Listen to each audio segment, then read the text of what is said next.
Amen. Nous allons parler dans Actes des Apôtres, chapitre 13, à partir du premier verset. Notre thème, c'est envahi par le Saint-Esprit pour la mission. Amen.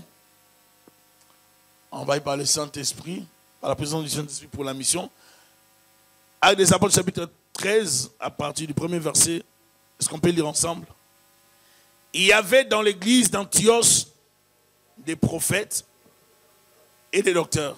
Barnabas, Siméon, appelé Niger, Lucius de Cyrène, Manahem, qui avait été élevé avec Hérode, le tétrarque, et Saul. Pendant qu'ils servaient les seigneurs dans leur ministère et qu'ils jeûnaient, le Saint-Esprit dit: mettez-moi à part Barnabas et Saul pour l'œuvre à laquelle je les ai appelés. Alors après avoir jeûné et prié, ils leur imposèrent les mains et les laissèrent partir. Barnabas et Saul, envoyés par le Saint-Esprit, descendirent à celui-ci et de là ils s'embarquèrent pour l'île de Chypre. Arrivés à Salamine, ils annoncèrent la parole de Dieu dans les synagogues des Juifs. Ils avaient Jean pour aide. Et ensuite traversé toute l'île jusqu'à Paphos.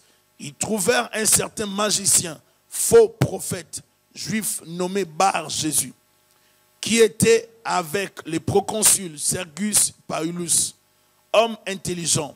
Ces derniers fit appeler Barnabas et Saul et manifesta le désir d'entendre la parole de Dieu. Mais Élymas, le magicien, car c'est ce que signifie son nom, leur faisait opposition, cherchant à détourner de la foi les proconsuls. Alors Saul, appelé aussi Paul, rempli du Saint-Esprit, fixa les regards sur lui et dit: homme plein de toute espèce de ruse et de fraude, fils du diable, ennemi de toute justice, ne cesseras-tu point de pervertir le voie droit du Seigneur? Maintenant, voici la main du Seigneur est sur toi. Tu seras aveugle et pour un temps, tu ne verras pas le soleil. Aussitôt l'obscurité et les ténèbres tombèrent sur lui. Et il cherchait en tâtonnant de personnes pour les guider. Alors les préconsuls, voyant ce qui était arrivé, crurent, étant frappés de la doctrine du... Est-ce qu'on peut dire Amen? Alléluia. En lisant ces textes, nous voyons l'importance d'être envahi, habité par le Saint-Esprit. Nous avons besoin du Saint-Esprit. Par ces textes, nous voyons l'importance de la puissance du Saint-Esprit. Amen. On nous dit qu'il y avait dans l'église d'Antioche des prophètes et des docteurs. Barnabas, on nous cite les noms ici. Et Saul à la fin. Pendant qu'ils servaient le Seigneur dans leur ministère. Une chose qui m'intéresse ici, d'abord, c'est les services. Comme premier point que je vais évoquer, c'est les services. Lorsque nous sommes sauvés, nous devons servir Dieu. Nous ne sommes pas sauvés pour nous asseoir. Nous sommes sauvés pour les services. Amen. Nous sommes sauvés pour servir Dieu. Tu n'es pas chrétien pour t'asseoir. Nous sommes sauvés pour servir Dieu. Nous sommes sauvés pour faire quelque chose dans l'église. Nous sommes sauvés pour nous engager dans l'œuvre de Dieu. Tu es chrétien pour servir le Seigneur. Est-ce que tu sers Dieu? Le Seigneur nous invite, nous chrétiens, au service. Jésus ne nous sauve pas pour que nous puissions remplir des places dans nos églises. Jésus nous sauve pour que nous puissions le servir. Être chrétien ne veut pas dire seulement participer à la table du Seigneur, prendre la Sainte Seine et puis chanter dans la chorale ou bien être dans l'intercession. Non. Être chrétien, c'est plus que ça. C'est aussi la dimension d'évangélisation. Amen. Dans les églises, plusieurs personnes pensent que le travail de gagner les âmes ne repose que sur les pasteurs et sur une équipe appelée l'équipe d'évangélisation. La plupart du temps, nos frères et sœurs, nous chrétiens dans les églises, nous comptons pour la croissance de nos églises que sur des gens qui sont spécifiés ou identifiés comme faisant partie d'une équipe dite d'évangélisation. Et si nous fonctionnons comme ça, nous n'irons pas de l'avant en tant qu'Église. Est-ce que vous êtes avec moi? L'Église ne peut pas grandir si elle tourne autour d'un groupe de gens, dites des frères et sœurs de l'équipe d'évangélisation. Il n'y aura pas croissance. Il y a croissance lorsque tout le monde se met à l'œuvre. Alléluia. L'onction ne vient pas pour sommer. L'onction vient pour nous pousser dans le travail. Le Saint-Esprit n'est pas venu pour que l'Église reste assise pour tourner en rond. Non, le Saint-Esprit vient pour pousser l'Église dans le travail. L'Église doit faire quelque chose. Les chrétiens doivent gagner les âmes. Après la Pentecôte, l'Église est restée au même endroit dans la prière, la prière, la prière, la prière. À un moment donné, Dieu a vu que l'œuvre de la mission ne se faisait pas. Il n'y avait pas d'évangélisation. Le Seigneur va secouer un peu l'Église.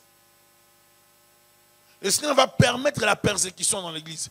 Et comme il y aura la persécution, ils seront obligés de commencer à évangéliser. Parce qu'ils vont se retrouver éparpillés dans le monde. Est-ce que vous êtes avec moi? Ça, ce sont des moments que Dieu lui-même provoque pour pousser les gens à les servir. À un certain moment dans la vie chrétienne, si vous ne servez pas le Seigneur créera des situations autour de vous pour vous obliger à les servir. C'est pour ça que vous voyez certaines personnes qui vivent dans la paix, une paix apparente. À un moment donné, Dieu permet des situations ou une succession de malheurs, une succession de mauvaises choses pour les attirer vers lui. Parce que la prospérité, la joie, ne les attirait pas vers le Seigneur. Ne les réveillait pas au fait. Alors Dieu va forcer les choses. Il va permettre des situations qui vont les déstabiliser pour les attirer. Comme je disais à une personne aujourd'hui qui me posait des questions. Parce que lorsqu'on devient serviteur de Dieu, chrétien, chrétienne, est-ce qu'on peut encore voir des attaques? J'ai dit oui, Dieu les permet. Tu dois avoir des attaques. Si tu n'as plus des attaques, tu risques de ne plus servir Dieu. Tu auras des attaques. Dieu va te permettre de temps en temps d'être secoué par les Philistins. Est-ce que vous êtes avec moi? Si vous n'avez pas des attaques sur la terre, vous risquez de ne plus prier. Même si vous prêchez. Parce que regarde, tu n'as pas d'attaque. Il n'y a rien qui t'inquiète. Non, il faut qu'il y ait quand même des choses qui t'inquiètent de temps en temps. Dieu le permet. Est-ce que vous êtes avec moi? C'est un principe normal. L'apôtre Paul a prié pour que Dieu enlève les charges. Est-ce que Dieu l'avait enlevé? Pourquoi? Parce que Dieu voulait qu'il puisse comprendre que c'est dans la faiblesse. Donc de temps en temps, même si tu produis des miracles, Dieu permettra que tu sois persécuté. Même si tu produis des miracles, Dieu permettra que tu traverses des moments difficiles. Dieu le permet afin de nous forger. L'Église était dans la prière.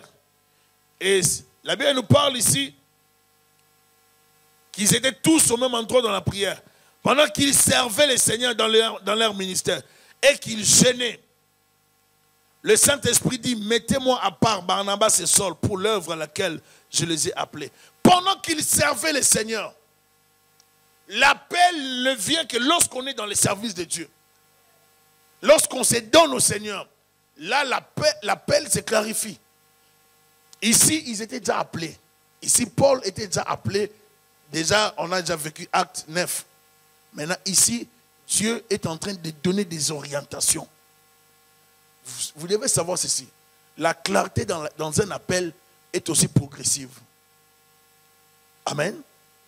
Est-ce que vous comprenez? J'ai dit ceci. La clarté dans un appel de Dieu est aussi progressive. Au fur et à mesure que vous avancerez avec le Seigneur, vous finirez par comprendre ce à quoi Dieu vous appelait. Au début, tu ne vas peut-être pas comprendre ça. Mais Dieu t'a appelé. Tu peux aussi croire que Dieu ne t'a pas appelé. Parce que tu n'as pas la certitude de la voix de Dieu. Mais tu te vois en train de vouloir d'aimer quelque chose. Mais il arrivera un moment donné où tu sentiras que Dieu t'a vraiment appelé. Où ça peut devenir plus clair dans ta vie. Personne tel que nous sommes là projette de faire telle chose ou telle autre chose pour le Seigneur. La plupart des temps. Mais c'est Dieu qui nous introduit petit à petit dans la chose.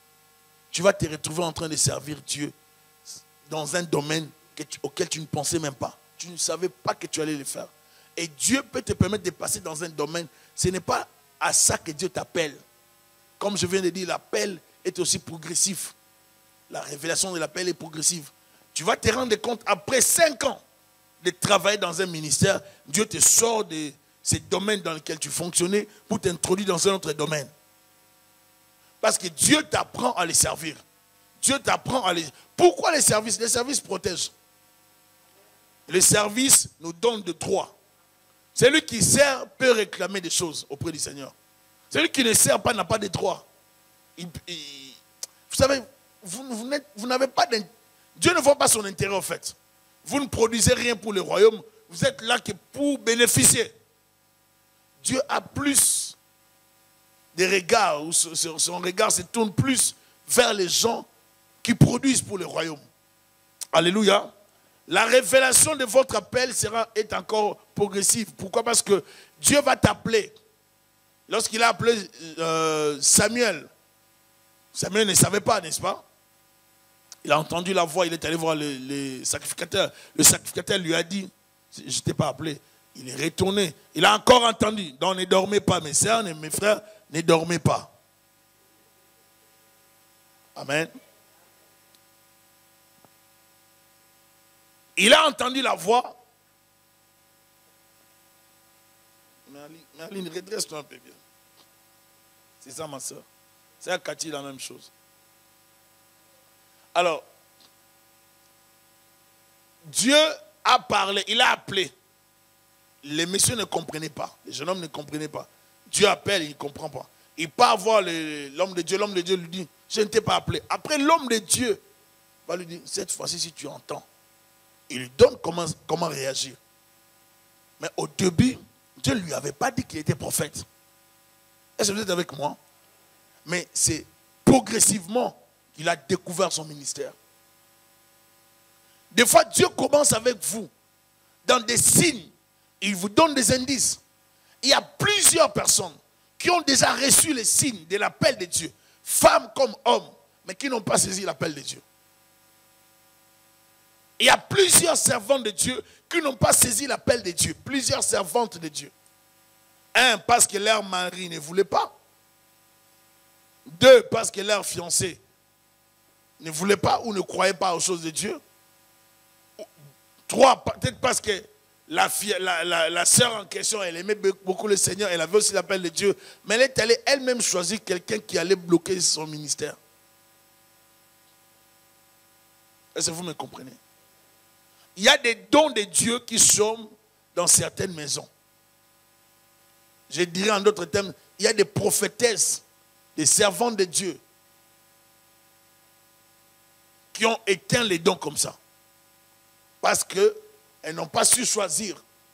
C'est pour ça qu'une personne qui a l'appel et qui découvre à temps son appel ne va pas s'engager avec n'importe qui.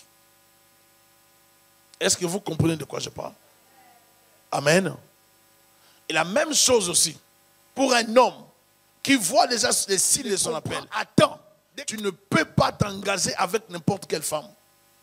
Parce que tu dois savoir que moi, pour ma vie, pour ma destinée, ça me prend une femme de prière. Je ne peux pas m'aventurer à épouser n'importe quelle femme. Je ne peux pas m'aventurer à épouser une païenne parce qu'elle est trop jolie.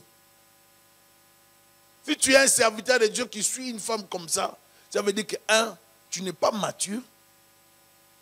Tu es immature à un niveau très élevé. C'est-à-dire que tu te maries parce qu'elle est trop belle.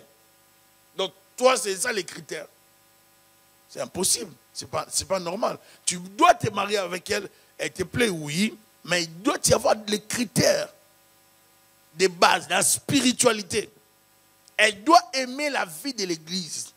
Elle doit aimer la vie de prière. Sinon, ça va poser un problème. Je me rappelle un jour, j'étais malade, je suis allé voir un homme de Dieu pour qu'il prie pour moi. Cet homme de Dieu était connu pour les ministères qu'il avait à l'époque au pays. C'était un médecin, et puis à un moment donné, il faisait plus la médecine, et puis il commençait à prier pour des gens. Et sa femme s'opposait à son ministère. Il était connu, il faisait les ministères, il était délivrance, beaucoup de choses. Mais sa femme prenait la bière. Sa femme ne priait pas. Vous arrivez chez lui, sa femme boude. il a un grand ministère, mais sa femme boude. Et tu peux voir l'humiliation dans l'homme. Tu vois que le monsieur il souffre à cause de sa femme. Un ministère peut s'éteindre à cause de votre choix. Ce qui maintient un ministère, c'est le service. Vous avez besoin de servir. On a l'appel, on doit servir. On doit servir. Plus tu sers, plus tu découvriras à quoi Dieu t'appelle. C'est dans le service qu'on se découvre.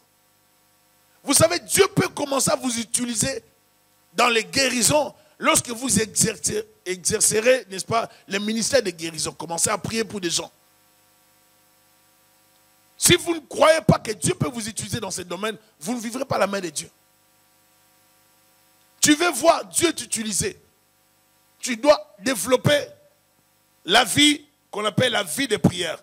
Ici, la Bible dit, pendant qu'ils étaient dans les services, pendant qu'ils servaient le Seigneur dans leur ministère, et qu'ils gênaient les services des Saint Paul les jeunes, une église qui ne gêne pas, ce n'est pas une bonne église à l'image de l'église primitive. L'église primitive priait. Ici, le Saint-Esprit était déjà descendu. Ils étaient déjà envahis par le ciel. Ils avaient déjà reçu l'onction, la puissance, toutes ces choses. Mais là, ils n'ont pas dit non, nous on a déjà reçu l'onction. Il y a déjà eu la Pentecôte, on n'a plus besoin de gêner. Non, ces gens commençaient à gêner, bien-aimés. Alléluia. Ma sœur, mon frère, j'aimerais t'exhorter à jeûner. Tu ne peux pas être chrétien sans développer la vie de jeûne et prière. Sans développer la vie de jeûne. Il faut apprendre à jeûner. Est-ce que je parle à quelqu'un? Et les dons spirituels s'ouvrent aussi par les jeûnes. Plus vous allez jeûner, plus Dieu vous oindra, plus Dieu ouvrira les dons de l'Esprit en vous. Alléluia. La plupart des temps, les gens qui ont été baptisés de l'Esprit avec la manifestation des parlants en langue, les gens qui ont vu la main de Dieu, même des gens qui sont entrés dans le prophétique, dans les domaines des révélations, ils ont vécu ces dons à travers les temps de jeûne et prière. Il faut beaucoup prier. Est-ce que je me fais comprendre? Mes soeurs, mes frères, j'insiste. Il y a des gens qui ont des dons qui sont restés au même niveau, 5 ans, 10 ans, 20 ans, même don, même niveau. Non, les dons, tu peux évoluer avec les dons. Mais ça prend que tu gênes. Ça prend que tu développes la vie de prière. Il faut prier. Qui a déjà prié 3 heures du temps, que nous sommes là, 3 heures du temps. Je ne dis pas, j'ai dit 3 heures du temps. Je ne dis pas que tu as chanté 1 heure du temps et puis tu as prié. Non, je ne dis pas ça. Je dis 3 heures du temps.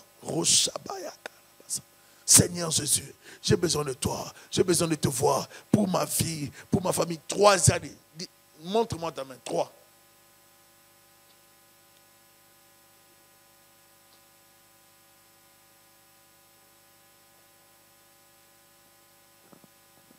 Vous êtes sincère? Donc, si vous êtes sincère, gloire à Dieu. Dans les autres, vous n'avez pas encore prié 3 heures de temps. Maintenant, je vais vous dire ceci.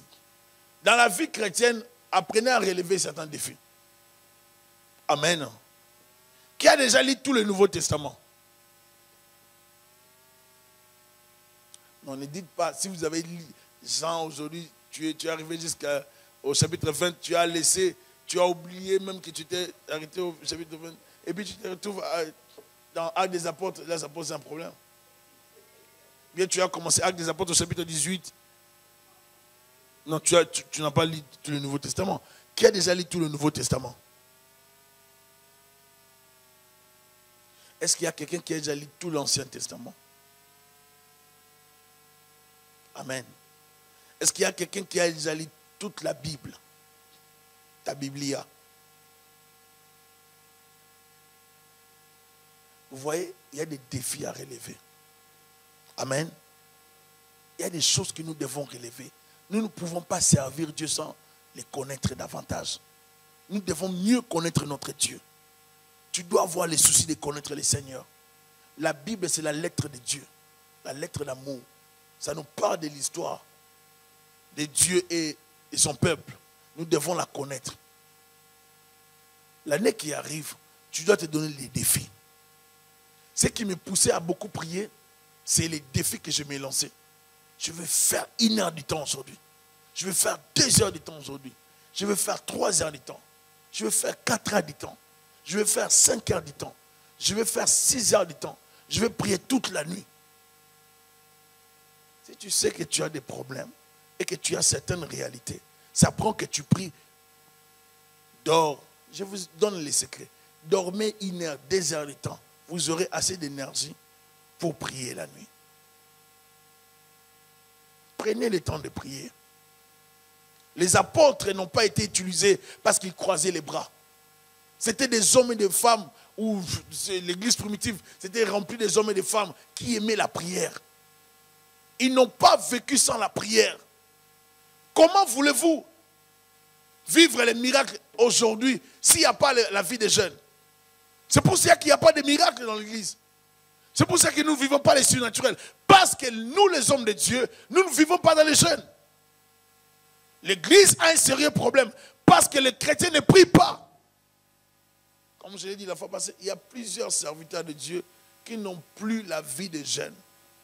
Je vous assure. Ça n'existe plus dans leur bouche. Ils n'ont plus ce langage-là de jeûner. Plusieurs chrétiens ne jeûnent plus. Qui a jeûné cette semaine? Ne serait-ce qu'une seule fois. Vous voyez? Maintenant, on est toujours ensemble, hein? Merci. Vous allez voir que maintenant, il y a certaines personnes qui vont exiger beaucoup de choses. Oh non, moi je ne veux pas, ma vie ça ne change pas, ma vie ça ne change pas. Est-ce que Dieu existe toujours? Est-ce que tu jeûnes? Est-ce que tu développes la vie des jeunes? J'ai reçu un appel d'une personne et je parlais avec la personne me dit, pasteur, moi vraiment, je reste un peu à la maison ces jours-ci parce que je vais connaître la direction de Dieu dans ma vie. Je dis, oh, ma soeur, tu veux connaître quoi? La direction de Dieu. Je dis, non, tu ne peux pas connaître la direction de Dieu comme ça. Comment tu peux la connaître? Oh, je vais entendre Dieu me parler. On me dit quoi? Comment je dois les servir? J'ai dit, non, tu n'aimes pas déjà servir Dieu. Tu n'aimes pas servir Dieu. Je lui ai dit comme ça. Tu n'aimes pas déjà servir Dieu. Tu es venu à l'église, je t'ai demandé de suivre les cours. Tu n'as pas voulu suivre les cours. Tu ne veux pas grandir. Donc toi, tu es bloqué. Tu ne veux même pas suivre les cours. Tu ne veux pas suivre les cours. Tu es allé pour faire l'accueil. Je t'ai dit que dans l'accueil, tu ne t'habilles pas avec des mini-jupes. Tu as refusé de faire l'accueil. Tu ne veux pas servir Dieu. Tu ne veux rien faire à l'église. Toi, tu voulais seulement venir à l'église et puis t'asseoir et puis partir. Mais ce n'est pas comme ça que tu auras la bénédiction. Oh non, ma vie ne marche pas. Parce que ta vie ne marche pas, maintenant tu veux prendre le temps de faire une retraite. Retraite comme ça à la maison. Des fois, les chrétiens se trompent. Il y a nécessairement que je vais prêcher sur ça. Si des raisons que les gens trouvent pour abandonner la foi chrétienne ou pour quitter l'église. Il y a plusieurs raisons que nous trouvons toujours. La plupart des temps, nous avons toujours l'air de montrer que nous sommes plus spirituels. On ne gêne pas tout au long de l'année, mais lorsqu'on veut, n'est-ce pas, se refroidir dans la foi chrétienne, on trouve des raisons pour dire que je suis en retraite. Il faut apprendre à jeûner. Ne sois pas une sœur qui prépare tout le temps des soupes pour ton mari. Des sauces, que des sauces, que des sauces. Mes sœurs, apprenez aussi à dire à vos maris, chérie, on peut jeûner. Pousse ton mari à la prière. Il ne faut pas faire des sauces du 1er janvier au 31 décembre. Sauce sur sauce, sauce sur sauce. Mais non. À un moment donné, pas de sauce. Viande sur viande. À un moment donné, il faut arrêter avec ça. Je suis vraiment sérieux dans ce que j'ai dit. Vous ne pouvez pas manger la viande du 1er janvier au 31 décembre. Que la viande. Agneau, veau, je sais pas moi, bœuf. Et puis, non. À un moment donné, il faut arrêter. Je vous assure. Si vous ne mettez pas, si nous ne mettons pas du temps de côté pour chercher la face de Dieu, nous ne verrons pas Dieu. Si nous voulons voir Dieu, qui veut que Dieu l'utilise? Non, soyons sérieux. Qui veut vraiment que Dieu l'utilise? Est-ce que tu es sérieux? Lève ta main comme moi. Moi, je veux que Dieu m'utilise. Je ne sais pas si toi, tu veux que Dieu t'utilise. Bon, il y a des gens qui ne veulent pas que Dieu les utilise. Je vous comprends, il n'y a pas de problème. Mais vous qui voulez que Dieu vous utilise, parce que vous qui voulez que Dieu... Toi qui veux que Dieu t'utilise, tu puisses t'utiliser. Je vais te dire ceci. Tu ne seras jamais utilisé si tu ne pries pas. Impossible. Tu ne seras jamais utilisé si tu ne gênes pas. Impossible. Si tu manges tous les jours, tu ne seras pas utilisé dans la puissance. La puissance vient lorsque tu neutralises la chair. Tu ne peux pas neutraliser la chair en remplissant le ventre. On neutralise la chair en se privant de la nourriture. Mes sœurs, mes frères, je vous exhorte à apprendre à jeûner. S'il vous plaît, apprenez à jeûner. Lorsque tu vois un événement qui s'annonce devant toi, tu vois les flous, les ténèbres devant toi, tu dois apprendre à mettre le temps de côté et de prier.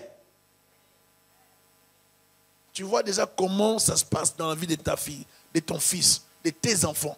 Il y a des signes qui te parlent, qui t'annoncent que ça ne va pas ici. Mais qu'est-ce que toi tu fais comme mère? Tous les jours des sources. Tous les jours des sources. Je parle des sources aujourd'hui. Tous les jours tu es dans les sources. Tu fais quelque chose. Aujourd'hui l'équipe Mazie, aujourd'hui l'autre équipe, d'autres là c'est pas Adobe, je sais pas quoi, d'autres là c'est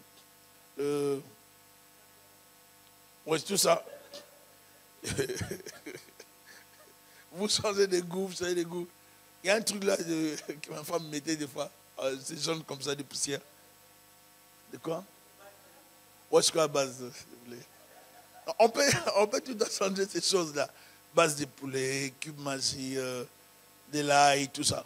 C'est bien de faire ça. Mais à un moment donné, mettez un peu ça de côté. Rien dans la cuisine. Donc, un jour, un homme de Dieu est passé chez nous. On était en prière, c'était une semaine. Et on ne mangeait que des légumes, hein, sautés, tout ça. On mangeait que des carottes, et puis des brocolis, et puis c'est sûr, avec des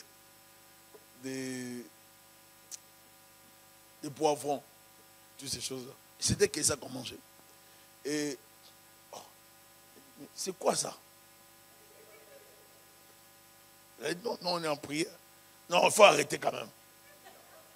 À 2-3 fois, il est passé. Il a trouvé que ça. Non, on est en prière. On cherche Dieu. On tourne autour des brocolis. Brocolis, toujours le poivron rouge, je sais pas quoi, vert. On tourne autour de ça. De l'ail, des choses comme ça. On tourne autour de ça et puis c'est ça qu'on mange. Et des fois avec un petit poisson, vous avez ça, les filets de poisson? Ouais, c'est ça. Mais là, tu te donnes cette discipline parce que tu cherches Dieu. On ne cherche pas Dieu la bouche remplie avec des bonnes choses tout le temps. Non. Dieu est esprit. Si tu veux aller dans les domaines... Est-ce que vous savez que les sorciers gênent? Je disais à une personne aujourd'hui, tu vois la personne là que tu encadres, il a plus de démons que tu ne le penses. Si tu oses imposer les mains, tu seras toi-même envahi par ces démons. Cette personne n'est pas possédée. C'est une personne à qui on a légué un pouvoir, une autorité, un pouvoir de domination. C'est un chef. Mais il ne veut pas exercer son autorité qu'on lui a léguée. Alors il s'oppose, les esprits luttent dans sa vie, et ce n'est pas une personne pour laquelle tu vas prier comme ça. C'est un chef coutumier en fait. Est-ce que vous comprenez? Il y a des esprits et des esprits. Il y a des dimensions et des dimensions. Alors ça prend la prière. Ça prend de développer. N'attendez pas d'avoir un cas en face de vous pour aller gêner. En ce cas, ça me prend de gêner. Je ne vais pas gêner. Non. Toi, gêne tous les jours. Tu dois grandir tous les jours. Ne cherche pas à grandir rapidement. Donc, comme j'ai ces problèmes-là, je dois gêner une semaine pour augmenter la prière. Non. Tu devais déjà grandir depuis toute l'année. Tu devais déjà manger. Est-ce que tu penses qu'en une semaine, tu vas... Non. Il faut développer la vie de prière. Tu dois apprendre à jeûner tous les jours. Chaque semaine. Jeûne même une fois. Jeûne même 2 fois. Donne même juste un lundi à l'Éternel. Un mercredi à l'Éternel. Tu dis, c'est ma journée de prière. Est-ce qu'il y a des gens qui ont des journées de prière? Si on en parle, il y a des gens qui ne veulent même pas entendre parler de ça. Lorsqu'on déjeune, certaines personnes, lorsqu'ils déjeunent, lorsqu'on vous visitez leur maison lors des déjeuners, je peux vous assurer, c'est plus que les restaurants qu'aura Cora. C'est plus que Cora. Vous allez vous poser la question si la personne a travaillé chez Brioche Dorée ou bien chez Cora ou bien quoi. Parce que c'est bien dressé la table. Il y a tout, sauf rien. Déjà dans les petits déjeuners, tu es tellement rempli que tu n'as même plus envie de manger. Mais à l'heure de manger, tu vas encore manger. Dis-toi, comment Dieu va t'utiliser comme ça? Et je sais que j'ai dit ça paraît comme ça, mais je suis en train de vous donner la vérité. Dieu ne va pas t'utiliser si tu manges trop. Je suis désolé, mais je dois vous le dire. Vous ne pouvez pas manger à tout moment et attendre que Dieu vous utilise. L'esprit est tellement éloigné des œuvres de la chair. Pour monter au niveau de l'esprit, vous devez neutraliser les œuvres de la chair. En vous privant de la nourriture, en vous concentrant aux choses de Dieu, de l'esprit. C'est alors que votre esprit sera en mesure de monter vers le Saint-Esprit pour travailler dans cette connexion. Sinon, vous n'allez pas monter. La bouffe va te distraire. Oh non, moi, j'aime des brochettes. Tu peux aimer des brochettes, oui, c'est bon, mais il y a un temps pour des brochettes. Alléluia. Il y a un temps pour la viande de chèvre. Il y a un temps pour des brochettes. Est-ce que je parle à quelqu'un? Non, dites vraiment amen bien. Il faut commencer à jeûner. Qui a déjà jeûné à sec? Sans manger, sans boire. Tu n'as pas bu de l'eau. Tu sens comme si tu ne vas plus parler.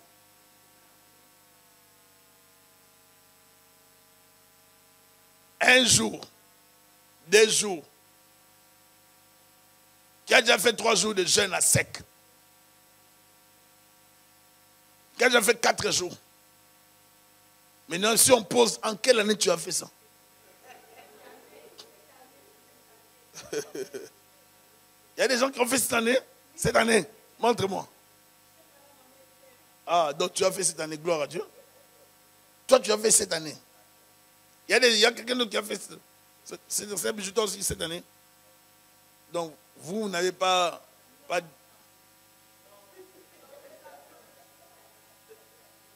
je ne parle pas de ce qu'on avait organisé à l'église. C'est ça.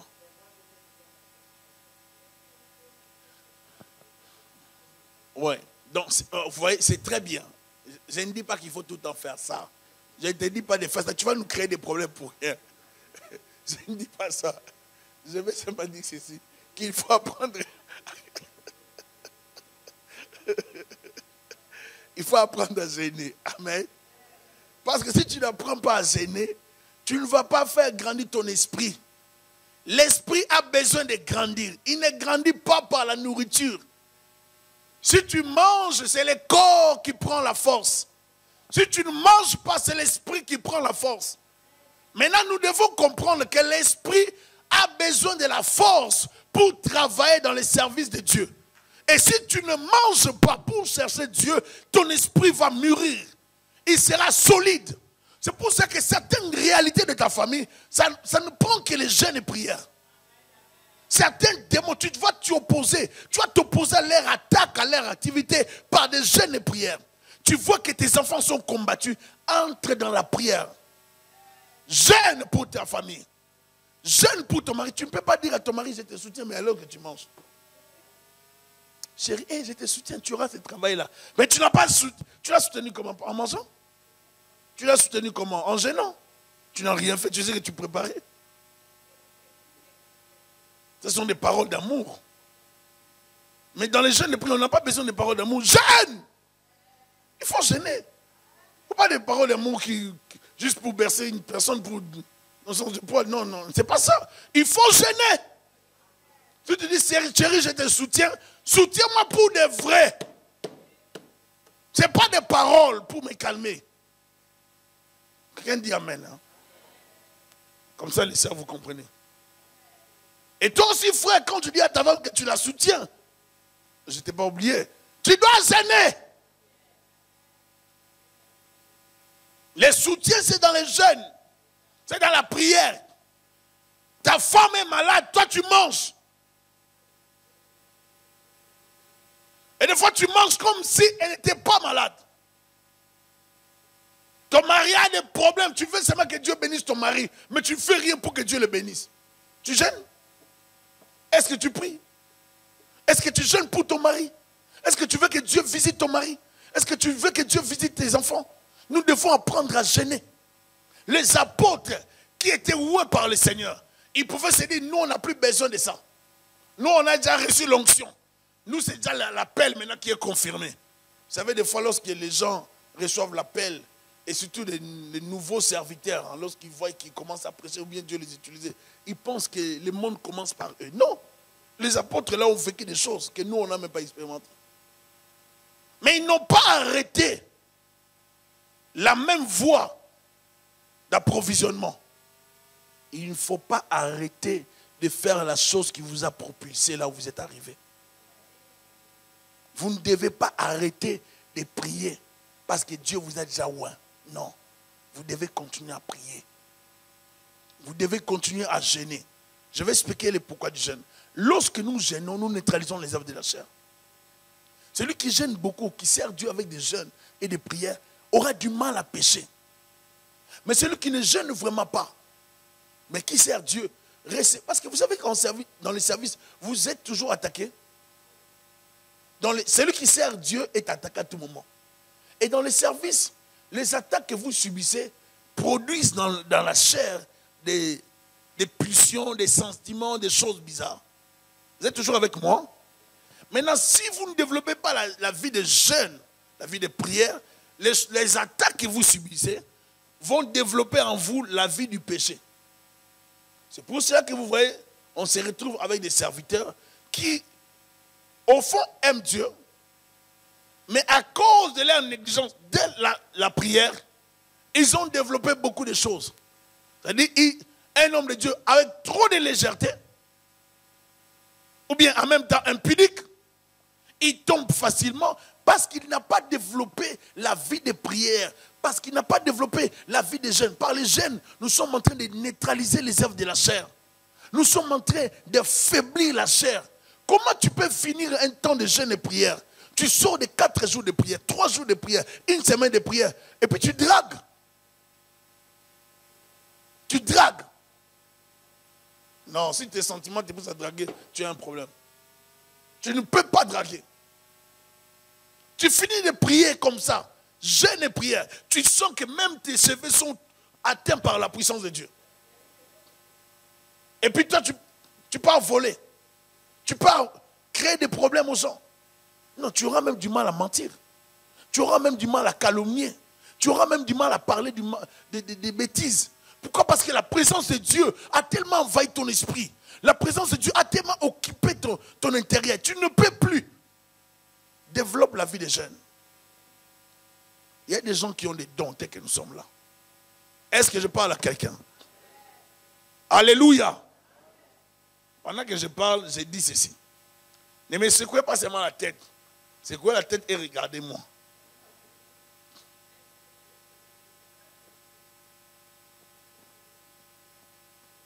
Parce que si tu secoues la tête,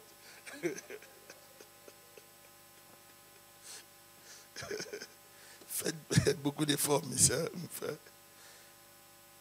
Pendant qu'ils servaient le Seigneur dans leur ministère et qu'ils gênaient, le Saint-Esprit dit, mettez-moi à part Barnabas et Saul pour l'œuvre à laquelle je les ai appelés.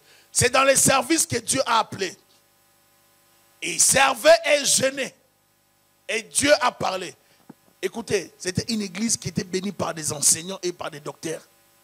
Il y avait des prophètes. Il y avait des prophètes et des enseignants, des docteurs. Et pendant qu'ils gênaient, le Saint-Esprit a parlé à travers un prophète. Ce n'est pas qu'ils ont entendu la voix qui est sortie du mur. Parce que j'aimerais qu'on précise bien ici.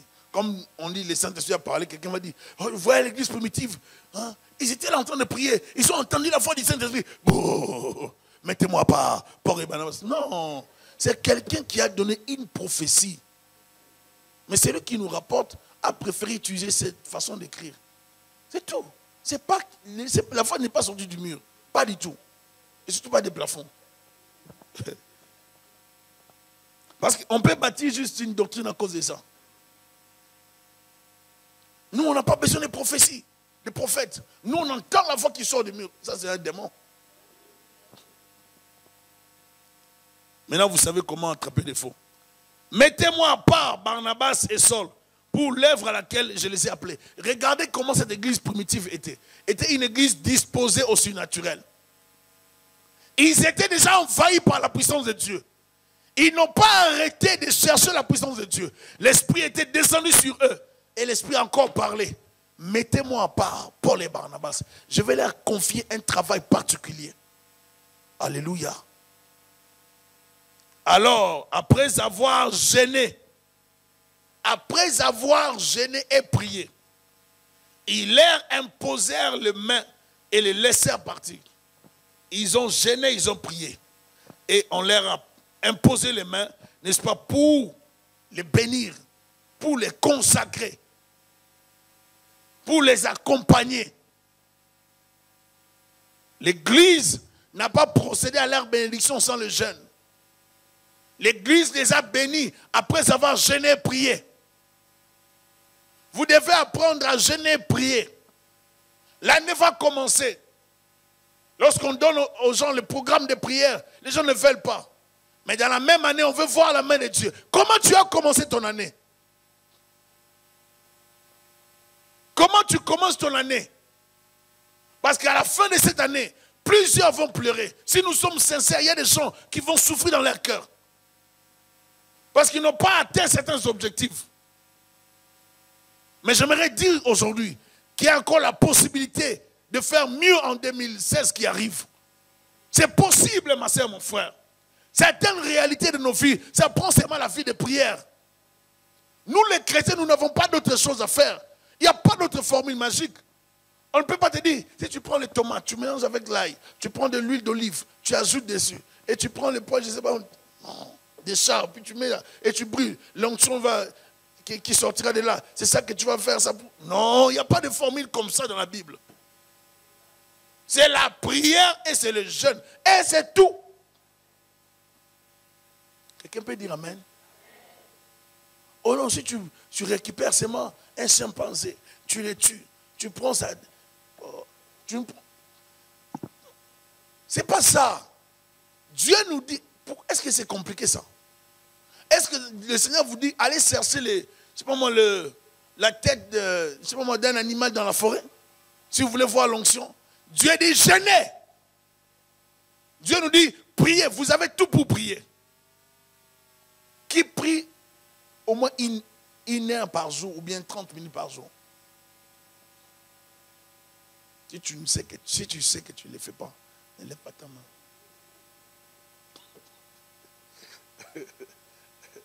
Une heure de temps ou 30 minutes. Amen. Gloire à Dieu. Il faut apprendre à prier comme ça. Une heure de temps ou 30 minutes. Ça va vous faire du bien. Vous maintenez la chaleur de l'esprit. Il faut maintenir la vie de l'esprit. Alléluia. Et mettez-moi à part Barnabas et Saul pour l'œuvre à laquelle je les ai appelés. Alors, après avoir jeûné et prié, ils leur imposèrent les mains et les laissèrent partir. J'aimerais te dire aujourd'hui, Dieu va confirmer ton appel. C'est à travers des moments de prière. Lorsque l'Église déclare des temps de jeûne, des temps de retraite, venez la journée jusqu'au soir, venez. Venez. Des fois, nous sommes à la maison. On nous dit, venez chercher la face de Dieu. Nous ne voulons pas. On préfère passer la journée. Oh, j'ai des courses à faire. Surtout le mot course. La phrase j'ai des courses à faire. Mais bien aimé, la plupart des temps, comme je disais à quelqu'un, d'où nous venons. Il y a des gens qui ne pouvaient même pas faire ces courses-là.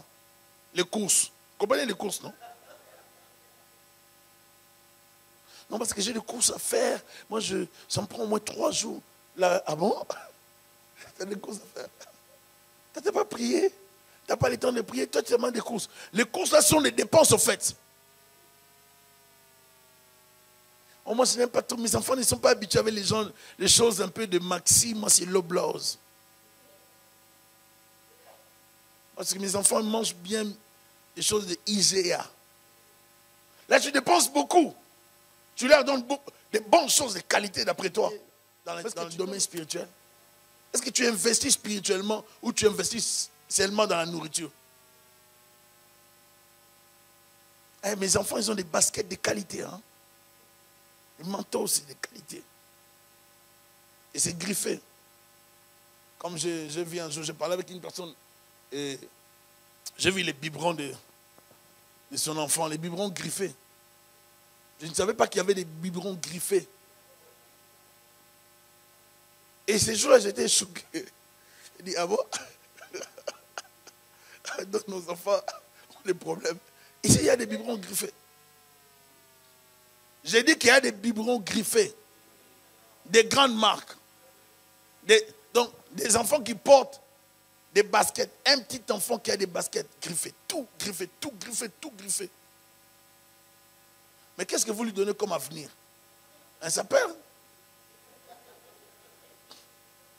Parce que vous pouvez investir autant et ça n'apporte rien dans la vie de l'enfant. Au lieu d'investir dans la spiritualité.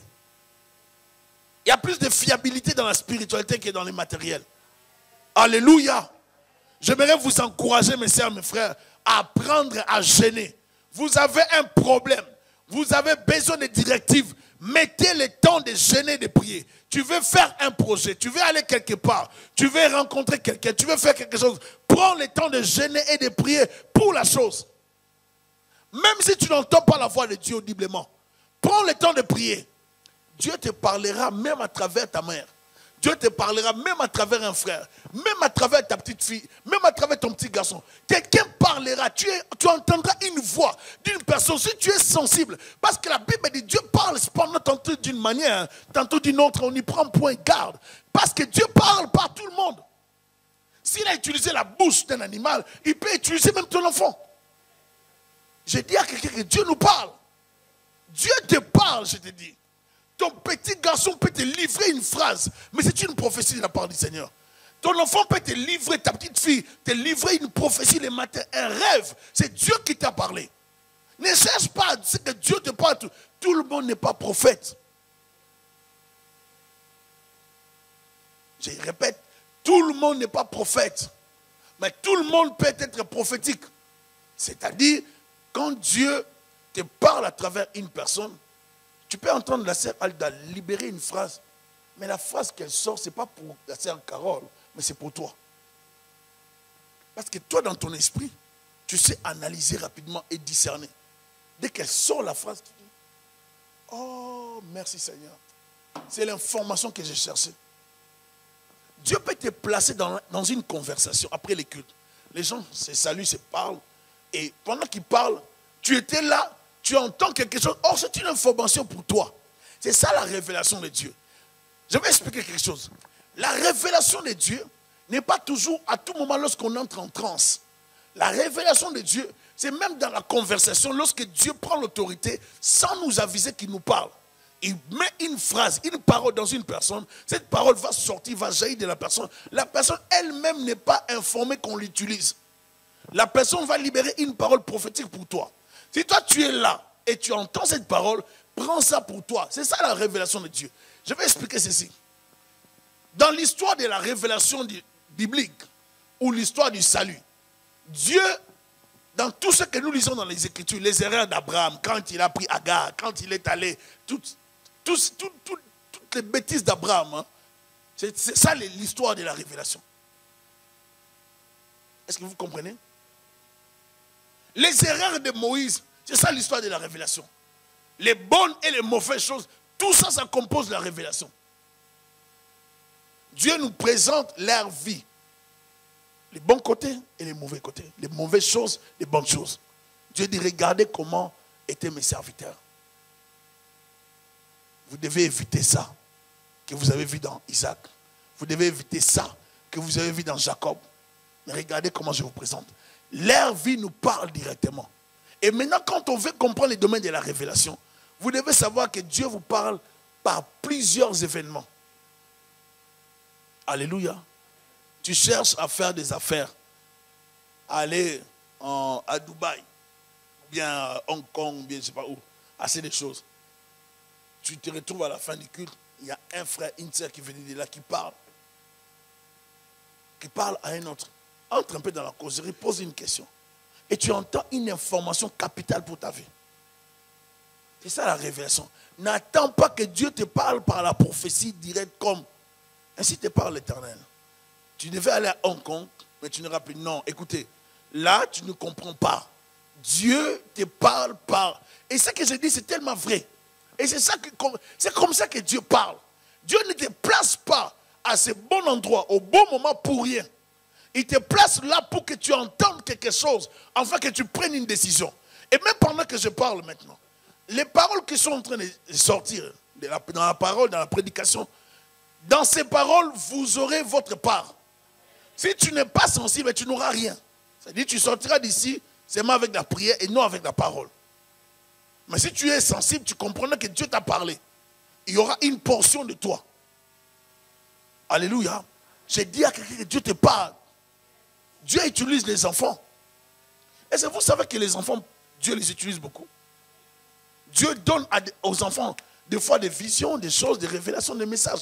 Mais vous le voyez comme ça, vous banalisez. Ah, cet enfant, un enfant rebelle, têtu, impoli, il n'écoute pas. Non, cet enfant-là, il ne comprend pas ce qu'il fait. Mais Dieu va l'utiliser comme pas possible.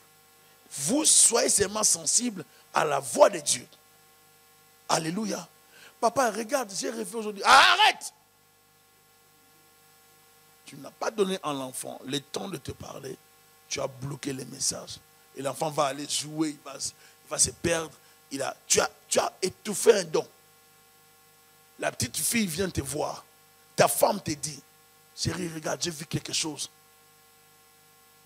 Au lieu de prendre le temps d'écouter ta femme, alors toi tu exagères avec tes rêves, hein, tu vois tout le temps des choses. Donc tu viens de bloquer quelque chose. L'église primitive était ouverte à la révélation. Mon frère, Dieu te parle. Ma sœur, Dieu te parle. L'église primitive était ouverte à la révélation. L'église croyait à la révélation. Est-ce que nous croyons à la révélation? Mes sœurs, est-ce que vous croyez à la révélation? Les frères, est-ce que vous croyez que Dieu vous parle? Dieu vous parle par des événements. Tu peux te mettre à suivre la télévision. Il y a une phrase qui sort dans la télévision qui vient te chercher. Dieu te permet d'entendre la phrase et de comprendre que tu ne dois pas faire ça. Tu voulais faire un voyage pour aller, je ne sais pas, à Paris. Dieu te parle à la télévision pour te dire, regarde les rebelles là. Tu vois? Ne voyage pas ces jours-ci. Mais toi, tu n'as pas compris. Il dit, comme j'ai les papiers, vous savez, je dois aller... vous savez, la France est un pays sécurisé. Ah bon, vas-y alors. C'est là où tu vas atterrir, c'est là que tu auras les problèmes. Parce que Dieu nous parle de plusieurs manières. Et lui-même dit, on ne prend pas garde, on ne comprend pas, on ne saisit pas sa révélation. Dieu nous parle, il ne faut pas toujours attendre que Dieu te parle par la parole des connaissances, par la prophétie. Dieu te parle même à travers la conversation. Ta mère peut te dire quelque chose, c'est une prophétie. En fait, je vais expliquer ça. Ce sont des prophéties que Dieu impose sans que la personne soit un canal officiel de Dieu. Tu comprends? C'est une personne qui n'est pas officiellement utilisée dans ces domaines. Mais Dieu fraye le chemin en ce moment-là pour que tu entendes une voix. On peut te donner un conseil qui vient directement du trône de Dieu.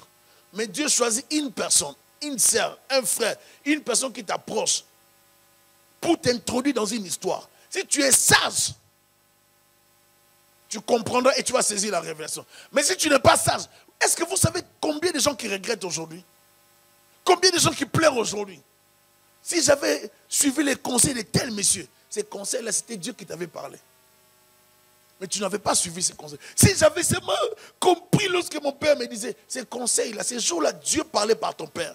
Mais tu n'avais pas voulu comprendre. Si j'avais suivi mon mari, si j'avais suivi ma copine, si j'avais suivi mon ami, mon frère qui me disait de ne pas faire affaire avec celui-là, de ne pas investir dans telle entreprise. Si j'avais. Et tu n'avais pas suivi, tu as investi. Un jour, un homme de Dieu a donné une prophétie. Vous savez, des fois, lorsqu'un homme vient avec une femme à l'église et que l'homme est trop sceptique, ça pose des fois des problèmes. Et ces jours-là, cette sœur-là était venue avec son mari. Son mari était très sceptique. l'homme de Dieu a dit à la femme et à son mari, tu dois voyager, mais mon frère, mais tu ne voyages pas. Le Seigneur me dit que tu arrêtes. C'est projet de voyage. Le monsieur a dit, mais j'ai déjà acheté les billets. Parce que souvent, les gens, lorsqu'ils achètent les billets, ils voient l'impossibilité n'est-ce pas, de bouger, d'arrêter. L'homme de Dieu lui dit, tu dois arrêter ce voyage-là, repousse ce voyage. Et le monsieur a dit, pasteur, je ne peux pas. Il est parti. Il a fait 2 mois au Congo. Il est revenu dans son pays. Vous êtes toujours avec moi. J'espère que vous êtes avec moi. Ne bougez pas seulement la tête. Vous comprenez le message? Alors, le monsieur est revenu, je vous assure. 1 mois après, AVC. Juste 1 mois après son retour, AVC. Paralysé. Sa femme vient prier. Pasteur, tu avais dit ça. Mon mari n'a pas compris, il était têtu. Maintenant, lui aussi me dit, il m'appelle, il dit, je n'irai pas prier. Le monsieur ne voulait pas écouter. Il m'a boudé, il m'a humilié même quand j'ai donné la prophétie à l'église. Moi, je n'irai pas prier. Vous savez, il y a des hommes de Dieu qui sont aussi compliqués. Hein. Tu l'as humilié en public, tu dois venir te repentir en public. Il a dit, mon cher, qu'est-ce que tu me donnes comme conseil? Moi, j'ai dit, mais va prier. Il a dit, non, j'ai refusé. J'ai dit à la sœur là, non, ton mari m'a humilié en public. Et de toutes les façons, moi, je ne suis pas Dieu. Il n'avait qu'à éviter ça.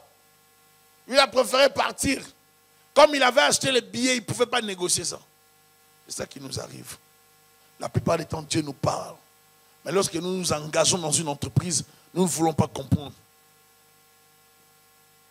Barnabas et Saul, envoyés par le Saint-Esprit, descendirent à celui-ci et de là, ils embarquèrent pour l'île de Chypre. Je parlerai comme 3e point de l'obéissance au Saint-Esprit. Lorsque Dieu t'a choisi et qu'il t'envoie, tu dois obéir. Alléluia. Dieu ne t'envoie pas pour rien. Il t'envoie parce qu'il a une mission qu'il veut te confier. Lorsqu'il t'envoie, c'est qu'il t'a préparé pour la mission. Il faut obéir à l'Éternel. Ils n'ont pas résisté à l'appel de Dieu. Ils n'ont pas résisté à la mission. Il ne faut pas poser à Dieu des conditions. Tu dis, Seigneur, moi je ne peux pas aller là-bas parce que je ne sais pas, je vais dormir chez qui, je ne sais pas comment ça va se passer. Lorsqu'on veut aller en mission, on s'engage pour aller. La première fois que je suis allé prêcher dans un coin au pays, au Congo, en 1994, les premiers séminaires que j'avais fait, est-ce que vous êtes avec moi? Les séminaires là que j'avais fait dans cette église-là, c'était comme dans un village. On a fait pratiquement 1 heure de temps à pied. À pied, je vous assure, j'étais fatigué. Très loin. On ramassait toute la poussière. Hein. J'arrive là, je commence le séminaire en 1994. Fatigué. Je commence à prêcher. Je prêche le premier jour, c'était 3 jours. Le deuxième jour, je commence le service. J'étais trop jeune, j'étais avec mon équipe, les bien-aimés qui m'accompagnaient. On a préparé avec eux. On arrive là-bas, le deuxième jour, je prêche. Dieu voulait faire quelque chose. Et les modérateurs, et les ouvriers, tout le monde était à terre. Tout le monde avait des problèmes spirituels sérieux. Le pasteur me regardait. J'étais avec des jeunes. Mais comment Dieu utilisait ces jeunes-là? Les renards enflammés. Donc je venais avec eux, on vient avec eux. On préparait les services avec eux. Dès qu'on arrive, dès que je commence à prier, ils entrent dans les rangées, des renards enflammés, je vous assure. Ces frères-là, dès qu'ils entrent dans la vie, il y avait un frère que je ne peux pas oublier. Il était tellement mince, court. Donc lui, il imposait la main comme ça. Mais tu vas tomber pareil. Il impose la main comme ça, il te touche comme ça, il est court. Il fait tout pour t'imposer la main. Dès qu'il te touche, tu es à terre. Je ne peux pas oublier, il a s'appelé Guy. Ouais! Ils avaient développé la vie de prière. Ils avaient développé les services de Dieu. Lorsque Dieu t'appelle, tu t'engages à son service. Un jour, je me suis préparé avec eux. Je devais aller prêcher dans une église. On s'est bien préparé. Je me préparais toujours avec les jeunes que j'encadrais. J'allais faire les services avec eux. Et la plupart des temps, moi je priais même plus pour les gens, c'est eux qui faisaient les services. Et Dieu les utilisait puissamment. Mais ce que j'ai aimé avec tous ces frères-là, ils étaient humbles. Ce n'est pas parce que Dieu commençait à les utiliser et ils piquaient des crises. Non, ils étaient toujours humbles. Un jour, nous sommes allés pour servir Dieu quelque part. On arrive pour servir Dieu. C'était prévu que je prêche. J'arrive pour prêcher. Le pasteur là s'est arrangé pour ne plus me donner la chair. Écoutez bien, mais j'étais placé devant les gens. Il y a des humiliations dans la vie. Hein. Lorsque Dieu vous donne la mission, il vous confie une mission, il va aussi vous apprendre dans le travail. J'étais placé devant les gens, assis devant. Le pasteur vient me dire, évangéliste Thierry, il y a un frère qui vient de la France. Vous savez, vous êtes au Congo. Ces frères-là venaient de Paris. Un frère qui vient de la France que je connais, j'aimerais bien qu'il nous prêche. Je dis quoi? Mais moi j'ai des programmes de prêcher depuis longtemps. Et puis moi je me suis préparé dans les jeunes. Avec tous ces gens qui sont venus avec moi. Tu me dis de laisser. Oh s'il te plaît. Pendant que les gens ont les yeux fermés, si tu peux aller dans la foule. Je vais dire ceci. Si vous n'êtes pas formé par Dieu, vous n'allez pas servir. Vous ne resterez pas dans la salle. Dieu m'a beaucoup appris dans les ministères. J'ai quitté là où j'étais, devant les gens. Il y avait une grande église. J'ai quitté là-bas. Je suis allé dans la foule. Et maintenant, les jeunes étaient agités. Qu'est-ce qu'il y a? Qu'est-ce qu'il y a? Il dit, calmez-vous, on va se parler après. Et les messieurs a prêché. Moi, je me suis dit, Seigneur, est-ce qu'il fallait vraiment donner la chair à ces messieurs? Mais tu vois que comme ils venaient de Paris, que moi je venais juste de Binza, aux zones. Celui qui est venu de Paris avait gagné. Donc je ne pouvais pas remporter ces combats-là. J'ai vécu ça 2 fois, ce genre d'humiliation. Lorsque Dieu veut te former, il te placera dans des moments où tu n'auras qu'à obéir. Développe l'obéissance envers le Seigneur. Des fois, tu seras déçu par des hommes de Dieu, déçu par des gens. Continue à servir Dieu. Alléluia. Ils sont allés en mission. Malgré ce que tu vas rencontrer en chemin, sers Dieu. Des fois, nous sommes déçus de faire la mission dans certains endroits. J'ai fait des missions, aller prêcher dans certaines églises où les enfants de Dieu vont croire qu'ils ont béni les pasteurs. Mais moi, je ne vois même pas cette offrande en question. Un jour, je suis allé prêcher dans une église. J'ai prêché. Les pasteurs ont dit, on va bénir l'homme de Dieu. Tout le monde va venir bénir l'homme de Dieu. Les gens venaient me bénir, tout ça. Moi, je voyais, j'ai dit, waouh, on m'a béni aujourd'hui, gloire à Dieu. Vous savez, j'ai dit toujours, des fois, je dis à notre trésorier, je dis, il y a des hommes de Dieu. Hein. Parce que, comment on peut être si malhonnête que les gens ont donné pour quelqu'un, toi, tu prends tout. Tu enlèves tout et tu donnes que 100 €. Oh, j'ai vu plus que ça. Mais ces jours-là, je n'avais vu même pas 1 €. Donc, c'était 0 $ qu'on m'avait remis. Il m'a dit, je viens de te chercher le soir. Depuis ce jour-là jusqu'à aujourd'hui. Moi, je vous parle devant la chair. Je n'ai jamais vu cet homme de Dieu. Vous devez continuer à servir Dieu avec des humiliations. Ces genres d'humiliations, j'en ai vécu et je venais de vivre ça encore dernièrement. Lorsque je revenu du voyage. Si vous voulez servir Dieu, vous devez apprendre à obéir à l'Éternel.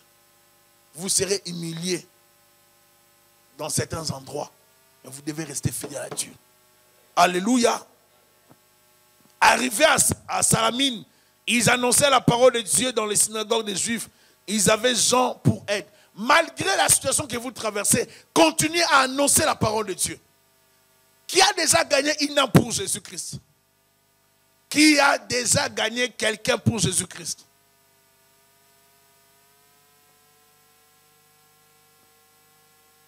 Amen. j'aimerais vous encourager à développer, à gagner les âmes. Vous devez remplir votre compte spirituel. Il ne faut pas dire, ah, moi en 95, j'avais gagné quelqu'un.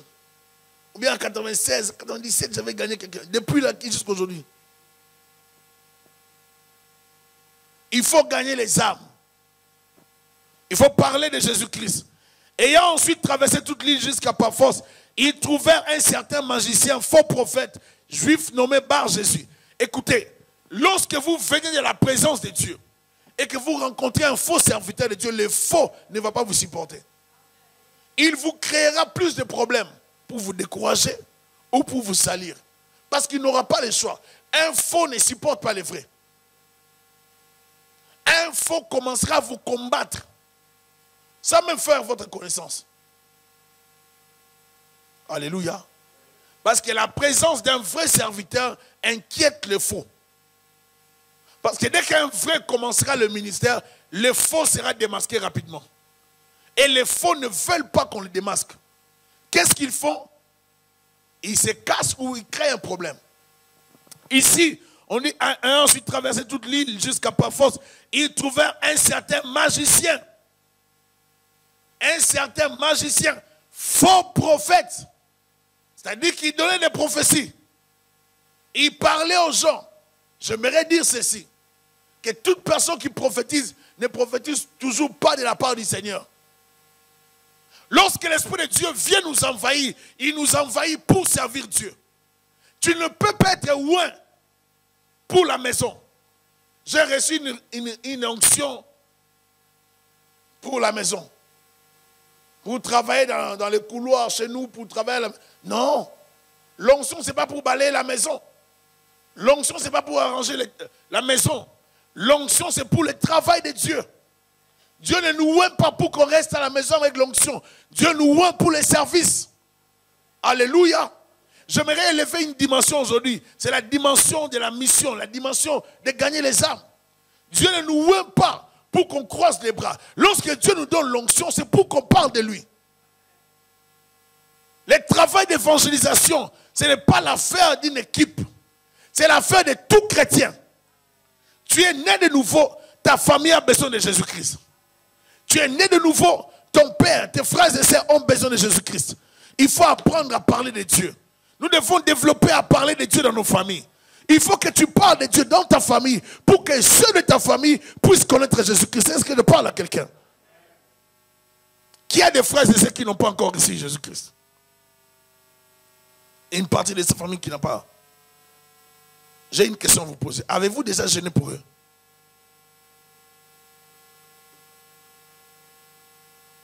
C'est là les problèmes. On va condamner des fois les gens, mais Dieu nous a utilisés, nous, pour qu'on gagne les âmes dans l'église. Mais ceux de notre famille, on ne veut pas les gagner. On les traite comme des païens. On les regarde comme des méchants, des mauvaises personnes. Est-ce que tu peux commencer par gagner tes frères? As-tu déjà prié pour tes enfants païens? As-tu déjà prié pour tes frères et sœurs qui ne connaissent pas le Seigneur? As-tu déjà prié pour ceux de ta famille qui ne connaissent pas le Seigneur? À l'extérieur, tout le monde te voit, femme de prière, serviteur de Dieu. Mais est-ce que tu as déjà prié pour ceux de ta famille? As-tu déjà prié pour les membres de ta famille? Je n'ai prié pour eux. Pense à ceux-là de ta famille qui n'ont pas encore reçu Jésus-Christ. Pense à tous ces gens-là qui étaient avec le proconsul Sergius Paulus, homme intelligent. Ces dernières filles appelées Barnabas et Saul et manifesta le désir d'entendre la parole de Dieu. Il y a encore des gens qui veulent entendre la parole de Dieu. Et ce proconsul Paulus voulait entendre la parole de Dieu. Mais Élymas, le magicien, quand c'est ce que signifie son nom, leur faisait opposition cherchant à détourner de la foi les proconsuls. Tu veux combattre les gens qui viennent de la prière et du jeûne. Tu veux combattre des gens qui ont développé la vie de prière et de jeûne. Lorsque vous avez cette vie, ma soeur, mon frère, quels que soient les Élymas qui vont se présenter devant vous, vous aurez l'autorité. Touche la personne qui est à tes côtés, dis à la personne, réveille-toi, Élymas est devant toi. Non. Dis à sœur Merline, Elimas est à côté de toi. Réveille-toi, Elimas. Elimas, tu vois le nom Elimas là. Elimas, c'est un esprit qui vient s'opposer à ta mission. Elimas, c'est un esprit d'opposition. Un esprit qui vient bloquer ta mission. Un esprit qui vient s'opposer à ce que Dieu veut que tu fasses. Elimas vient te décourager. Alors que tu gagnes déjà le proconsul, Elimas vient combattre ton travail. Ne t'arrête pas. Elimas deviendra aveugle. Alléluia. Ne t'arrête pas. Tu as l'autorité en toi. Elimas deviendra aveugle. C'est une question de temps. J'ai dit à quelqu'un, Elimas deviendra aveugle.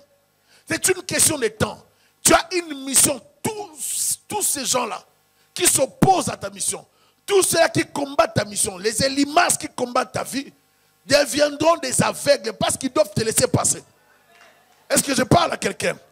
Que le Seigneur te propulse dans ta mission. Que le Seigneur t'utilise dans ce qu'il veut que tu fasses pour le royaume. Que Dieu t'utilise puissamment au nom de Jésus-Christ de Nazareth. Qu'aucun Elimas ne puisse t'arrêter au nom de Jésus-Christ de Nazareth. Que les Elimas deviennent des aveugles au nom de Jésus-Christ de Nazareth. Elimas doit devenir aveugle pour te laisser la liberté de travailler. Il a longtemps maintenu les gens dans les faux messages, des fausses prophéties. Et quand tu arrives, tu déranges sa présence. Dès que tu arrives, tu viens avec la vérité, avec un message qui va changer les choses. Il ne supporte pas ça. On ne te combat pas pour rien, on te combat à cause de ce que tu as. Dans certains endroits, tu arrives, même dans certaines églises, ou des églises qui deviennent traditionnelles. Dès que vous arrivez dans certains endroits, vous sentez qu'on ne vous aime pas. Tu as une grâce particulière, un don particulier. On ne te supporte pas à cause de ce que tu as. Ça veut te décourager, n'est-ce pas? Ça t'a affaibli. Tu es découragé, abattu. Tu ne sais plus comment servir ton Dieu. Parce que Elimas te combat. Elimas, c'est un esprit de découragement. Elimas, c'est un esprit de découragement. Je détruis tout esprit de Elimas qui te décourage. Au nom de Jésus de Nazareth. La Bible dit, car c'est ce que signifie son nom, il leur faisait opposition, cherchant à détourner de la foi les proconsuls. Il veut récupérer les proconsuls. Il ne veut pas qu'ils se convertissent. Alors Saul appelait aussi Paul.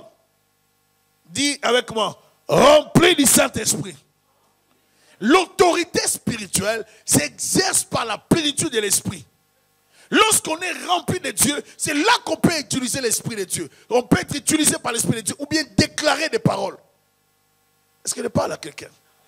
Certains sorciers qui nous combattent, ils ont besoin qu'on les discipline par la puissance du Saint-Esprit. Cherche à ce que l'Esprit de Dieu te remplisse. Quand tu parleras, ce sera Dieu qui parlera dans ta bouche. Quand tu parleras avec autorité. Certains problèmes de nos vies, ça prend seulement la plénitude de l'Esprit. Demande à Dieu de te remplir, de te remplir, de te remplir. La Bible dit ici, Saul appelait Paul, rempli du Saint-Esprit, fixa les regards sur lui. Déclare avec moi, fixa les regards sur lui. Et dit, homme plein de toute espèce de ruse et de fraude, fils du diable, ennemi de toute justice, ne cesseras-tu point de pervertir le droit du Seigneur? Écoutez, en même temps qu'il parle, l'apôtre Paul est en train de donner une révélation sur la personne. Il n'attaque pas seulement la personne. Il dit, toi, Elimas, tu fais des manigances ici. Ta magie là, tu penses que tu vas opérer pendant que moi je suis là. Elimas, je t'ai déjà détecté. Que Dieu te donne la révélation pour détecter les Elimas. Pendant que toi, tu fais ton travail, Elimas est en train de détruire calmement, tranquillement. Hein? Tu ne le vois pas. Que Dieu te donne à repérer les Elimas. Est-ce que je me fais comprendre? Les Elimas doivent être détectés avant et on les paralyse. Ici, l'apôtre Paul est en train de dire, ici, d'Elimas, homme plein de toute espèce de ruse. C'est-à-dire, Elimas, je te connais. Tu es un rusé, toi. Par la révélation, j'ai déjà ton dossier. Que Dieu t'ouvre les yeux. Que Dieu t'ouvre la dimension prophétique. Que Dieu te donne la sagesse de l'esprit. L'homme de fraude, fils du diable. Écoutez comment l'apôtre l'appelle. Waouh! Fils du diable, ennemi de toute justice. Tout ça, c'est toujours Elimas. Donc, Elimas, c'est un nom plein de toute espèce de ruse. Faites attention avec les Elimas. Même les Elimas femmes. Rusé. Elle t'approche, rusé. Des gens qui viennent te parler, qui te poussent à parler, à sortir une phrase pour récupérer ta phrase afin d'aller te vilipender. J'ai parlé avec elle, elle a dit ça, alors que c'est elle qui a commencé. Toi aussi, comme un robinet, tu as ouvert, tu as commencé à parler. On t'a mis seulement une phrase piégée et tu as commencé à parler. On a tout enregistré. Et on rapporte maintenant ailleurs. Et ça crée des problèmes. Trop de limaces comme ça. Si tu es une sœur comme ça, arrête. Parce que souvent, cette qualité, c'est les femmes. Mais aussi les hommes.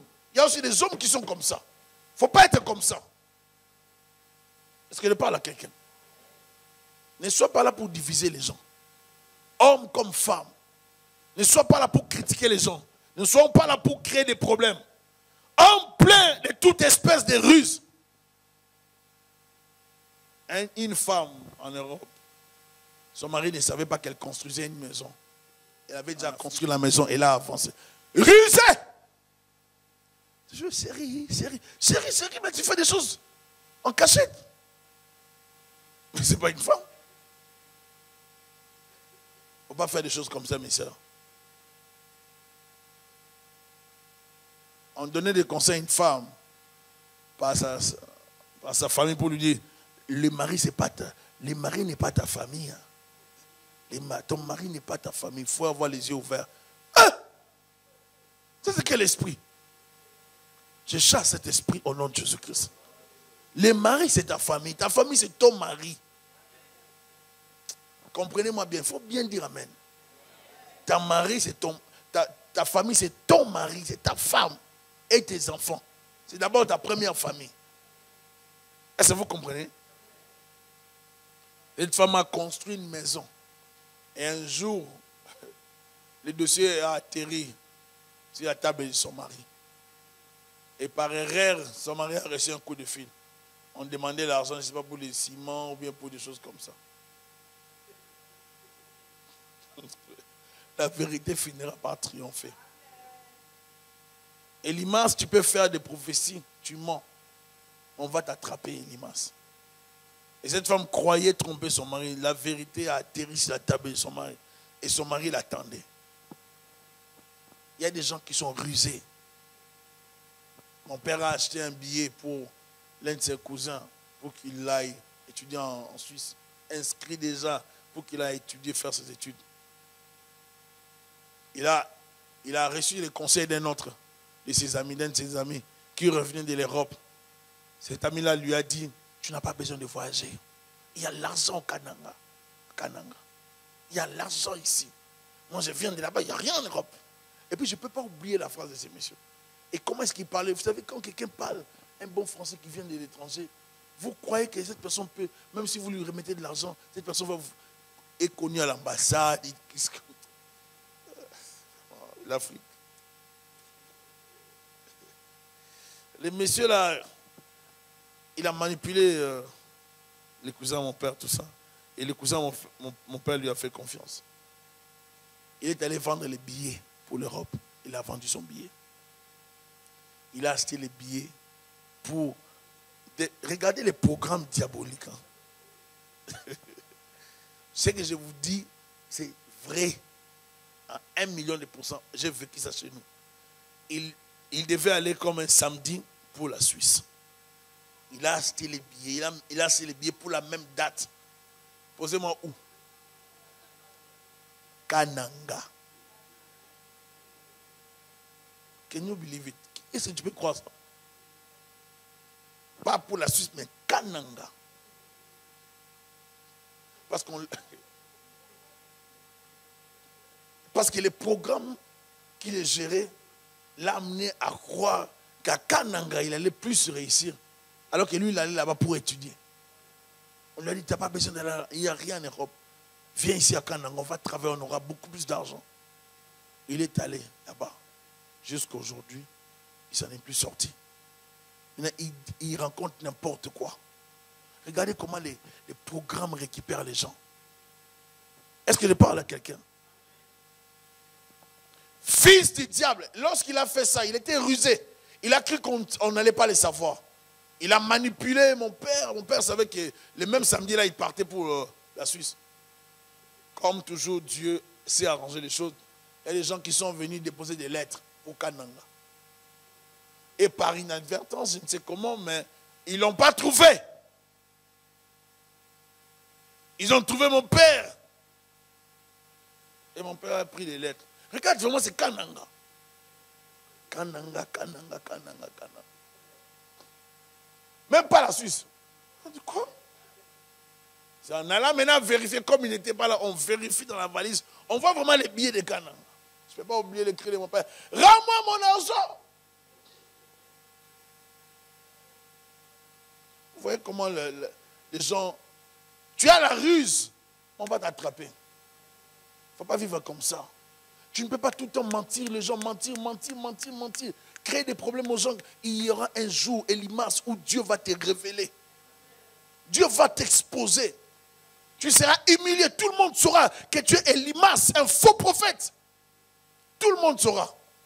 Tu trompes les gens, tu manipules les gens. Il y a des gens, vous allez voir quelqu'un qui a beaucoup de succès, tout le monde reste autour de la personne. Vous pensez que la personne, c'est une bonne personne. Une mauvaise personne, Elimas. Vous manipulez les gens, raison pour laquelle ils sont autour de vous. Mais Dieu finira par vous révéler. On ne peut pas vivre comme ça. Rusé, en plein de fraude, fils du diable, c'est-à-dire un démon.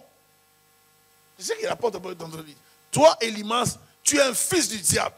C'est-à-dire tu as les caractéristiques du royaume de Satan.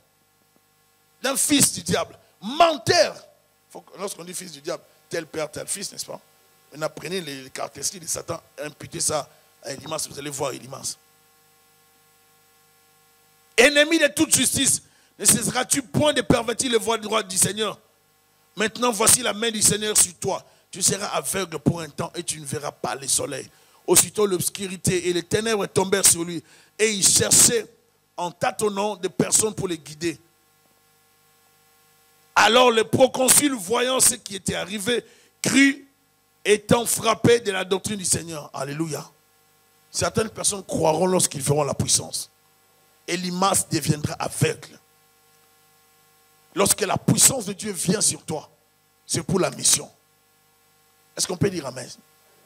L'Esprit de Dieu ne vient pas sur toi pour que tu croises les bras. Parle à tes enfants de Jésus-Christ.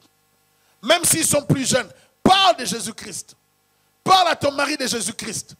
Parle à ta famille de Jésus-Christ. Parle aux gens de Jésus-Christ. Ne te gêne pas de parler de Jésus-Christ. Il ne faut pas se dire, ah, lui, il ne voulait pas l'église. Mon mari ne fait pas de l'église. Ma femme ne fait pas de l'église. Mais il y a toujours un temps, il viendra. Non. Certaines personnes, il faut les sortir de Sodome par la force. Vous devez bousculer la personne. Est-ce que je parle à quelqu'un? Vous devez apprendre à bousculer vos frères et sœurs, les pousser dans la prière, les sortir de là. On doit forcer les choses. Il faut libérer certaines personnes. Si nous voulons gagner les âmes pour le Seigneur, nous devons apprendre à prier. Nous devons apprendre à jeûner. Ainsi, le Saint-Esprit libérera sa gloire sur nous. Amen. Avec la gloire de Dieu, nous irons en mission. Dans la mission, nous aurons l'opposition des Elimas. Comme nous serons investis de l'autorité, remplis du Saint-Esprit, sous l'onction de l'Esprit, nous parlerons avec autorité. Elimas sera paralysé. Je déclare aujourd'hui que toute opposition soit neutralisée devant toi. Pour que tu fasses la mission. Que rien ne te décourage. Que l'esprit de timidité soit banni de ta vie. Au nom de Jésus-Christ. Que l'esprit de honte, de gêne, de timidité soit neutralisé au nom de Jésus-Christ. Que tout esprit d'intimidation qui t'empêche de servir Dieu, de parler de Jésus-Christ, de prêcher la bonne nouvelle, de parler de Christ à ta famille, à tous ceux qui te fréquentent, soit neutralisé au nom de Jésus-Christ. Que les Elimas soient frappés d'aveuglement. Je paralyse leur ministère prophétique démoniaque au nom de Jésus-Christ. Neutralise la puissance des Elimas autour de toi. Que rien ne t'empêche à servir Dieu. Que tout esprit d'intimidation qui t'empêche d'aller de l'avant soit paralysé, paralysé, paralysé. Au nom de Jésus.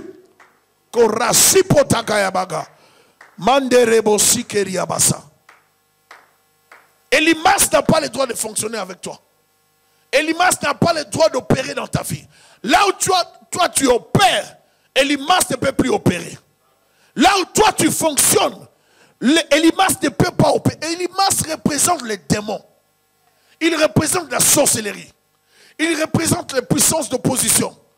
Elimas ne peut pas opérer là où toi tu es. J'aimerais que tu sois dans la prière. Pendant que je parle, moi je suis dans la prière. Tu n'as pas besoin de regarder les gens. Tu as besoin d'être dans la prière. Ma chère Rebosca. J'attaque tout esprit d'opposition. Tout esprit d'Elimas. Tout esprit qui vient, le fils du diable, qui vient combattre ta mission, qui vient combattre ton travail. Je les détruis en ce moment au nom de Jésus-Christ. Je les détruis en ce moment au nom de Jésus-Christ. Elimas doit libérer ta vie. Elimas doit arrêter d'opérer dans ta famille.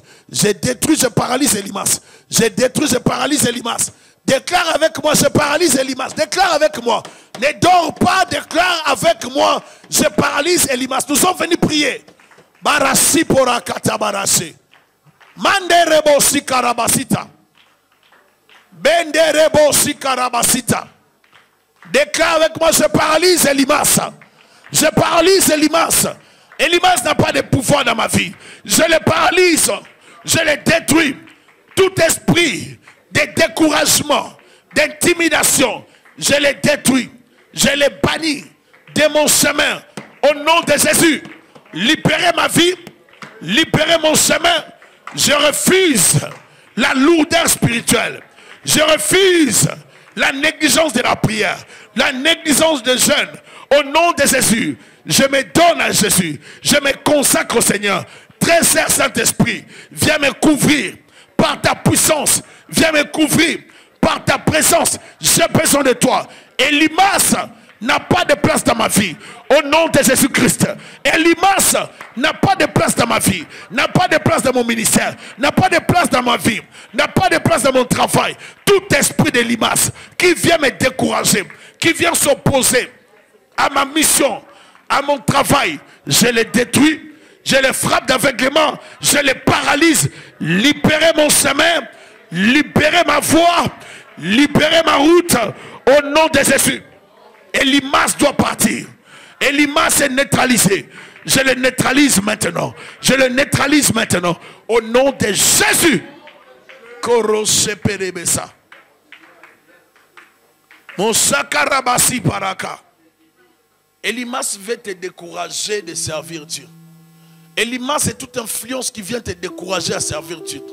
L'esprit de découragement. Quand tu vois que ça ne marche pas, parce que c'est Elimas qui travaille pour que ça ne marche pas, pour que tu ne gagnes pas les proconsuls, pour que tu ne perces pas.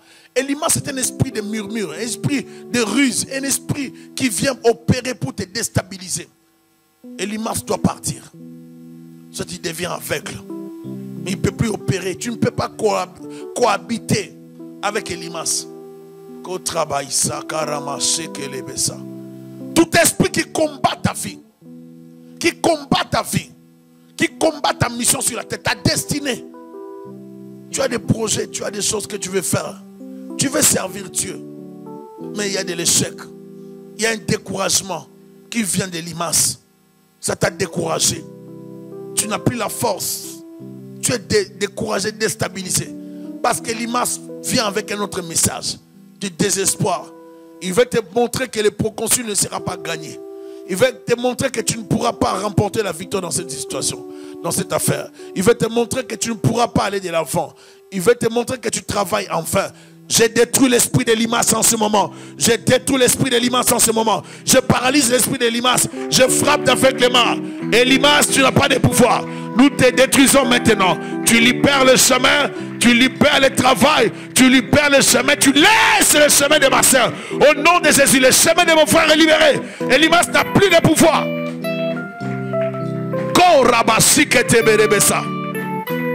Je détruis, j'attaque tout esprit de limace. Je les brûle par le feu de l'esprit. Je les détruis par le feu de l'esprit. Makota Yasika. Lève-toi là où tu es. Lève-toi là où tu es. Parce que si tu es debout, tu ne vas pas dormir. Lève-toi un peu. Marasi Porabaska. Nous attaquons tout esprit qui opère contre nos familles. Elimas, c'est un esprit de découragement. Il ne veut pas t'encourager, il veut te décourager. Mais c'est un magicien qui se cache sous le nom de Dieu. Ça peut être aussi un chrétien, mais qui a une langue venimeuse. Lorsqu'il parle, il infecte ta vie. C'est ça l'esprit d'Elimas. Elimas vient avec la ruse. Elimas peut se retrouver dans l'église parce qu'il a des prophéties. Elimas peut se retrouver dans l'église parce qu'il parle de Dieu. Mais c'est un serviteur de Satan, c'est un fils du diable. Nous allons attaquer tout esprit d'Elimas maintenant. Les ruses d'Elimas, la manipulation d'Elimas. Je refuse que je sois manipulé. J'ai détruit l'esprit d'envoûtement. Nous attaquons l'esprit d'Elimas qui s'oppose à notre travail, qui s'oppose à notre chrétienté. Il ne veut pas que tu perces. Il ne veut pas que tu sers Dieu. Il veut te décourager par rapport à tes réalités. Elimas doit libérer ton chemin. Rapakata Yamase. Mande Kapoto Yamasi Karamase. Marebosi Katama Yasata. Je détruis, j'attaque tout esprit d'Elimas qui opère contre ma vie. Bendo Rabasi Parabasa.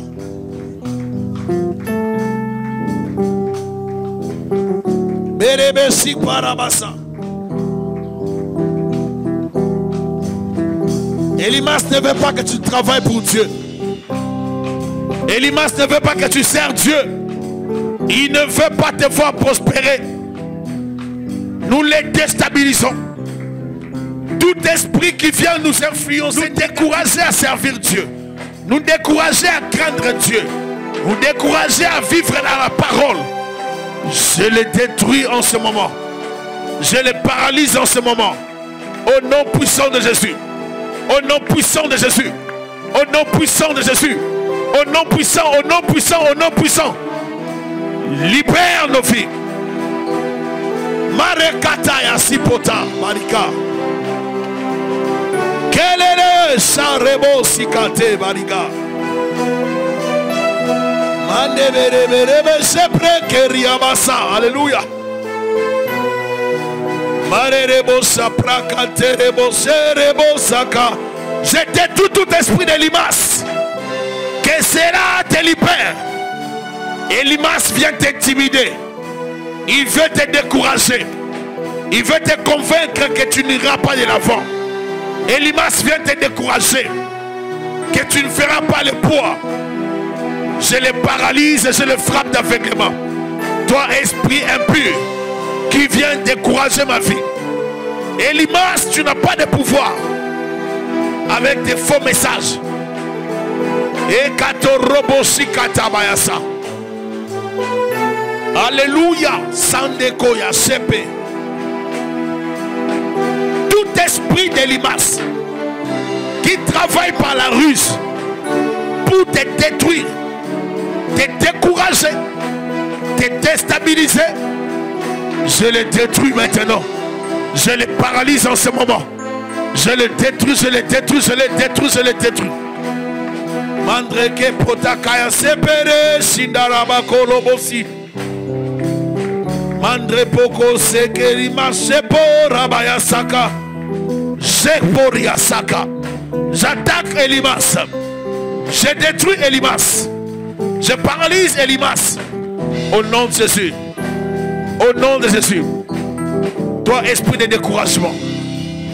Toi, esprit impur, qui travaille contre moi, qui travaille contre mon bonheur, je te frappe d'aveuglement. Je te paralyse. Je te détruis. Je te paralyse. Je te détruis. Je te paralyse. Je te détruis. Je te déstabilise. Je te déstabilise. Déstabilise. Au nom de Jésus. Lebora katarabasi. Marepe si potarabasika. Écoute. Elimas vient avec un esprit de découragement. Et il ne veut pas que tu continues à faire ce que tu faisais. Il ne veut pas que tu continues à prier. Il ne veut pas que tu continues à servir Dieu. Il ne veut pas que tu te consacres encore dans les services.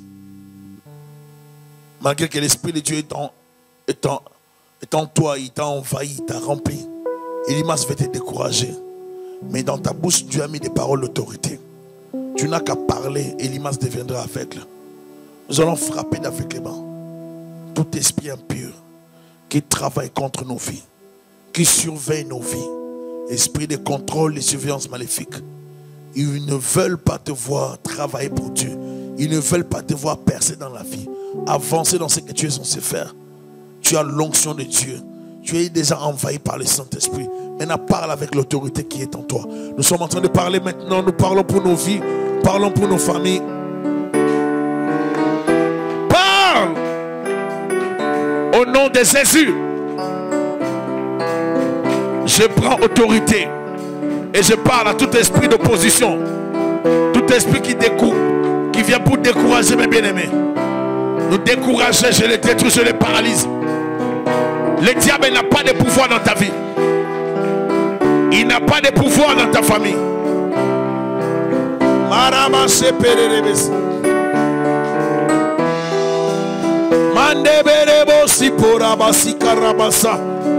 Je libère Robosita. Je libère ma vie. Je libère ma famille. Je libère ma vie. Je libère ma famille de toute emprise des ténèbres, de toute activité satanique. Au nom de Jésus. Le diable n'a pas de pouvoir dans ma vie.